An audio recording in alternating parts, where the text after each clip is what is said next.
नेहमी त्याच पद्धतीचं भरलं वांगं बनवण्यापेक्षा या पद्धतीने ही वांग्याची भाजी बनवून बघा. तुम्हाला इतकी आवडेल की तुम्ही भरलं वांगंसुद्धा विसरून जाल.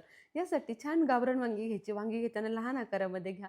कट करून मिठाच्या पाण्यामध्ये बाजूला ठेवा. तोपर्यंत शेंगदाणे, खोबरं, आलं, लसूण, कोथिंबीर छान तेलावरती भाजून घ्यायचं. शेंगदाणे आणि खोबरं भाजले गेले की त्यानंतर आलं, लसूण, कोथिंबीर टाका. कांदासुद्धा छान लालसर रंगावर भाजून घ्यायचा. शेंगदाणे आणि खोबरं भाजताना आपण यामध्ये 2 चमचे धनेसुद्धा घातले होते. आता सगळ्या गोष्टी पाणी घालून छानपैकी बारीक वाटून घ्यायच्या. कढईमध्ये 4 चमचे तेल गरम करायचे. वरती वांगी घालायची. वांग्यामध्ये हळद आणि मीठ घालून छानपैकी परतवून घ्यायची. झाकण ठेवून एक 5 मिनिटं वाफ द्यायची. यामुळे वांगी छान शिजली जातात. तेलावरती छान फ्राय होतात. आता याच तेलामध्ये थोडंसं आणखीन तेल घालायचं. जिरे, तमालपत्राची खमंग फोडणी द्यायची. केलेलं वाटण घालायचं. वाटण तेल सुटेपर्यंत परतलं गेलं की धना पावडर, लाल तिखट, काळं तिखट घालून परत एकदा ड्राय मसाले सगळे मसाल्यामध्ये वाटणामध्ये परतवून घ्यायचे.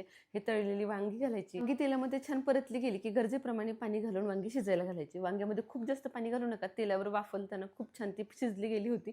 आता अगदी थोडीशी शिजायची बाकी आहे. चवीप्रमाणे मीठ आणि कोथिंबीर घालून छानपैकी वांगी शिजवून घ्या. चमचमीत असं मसालेदार वांगं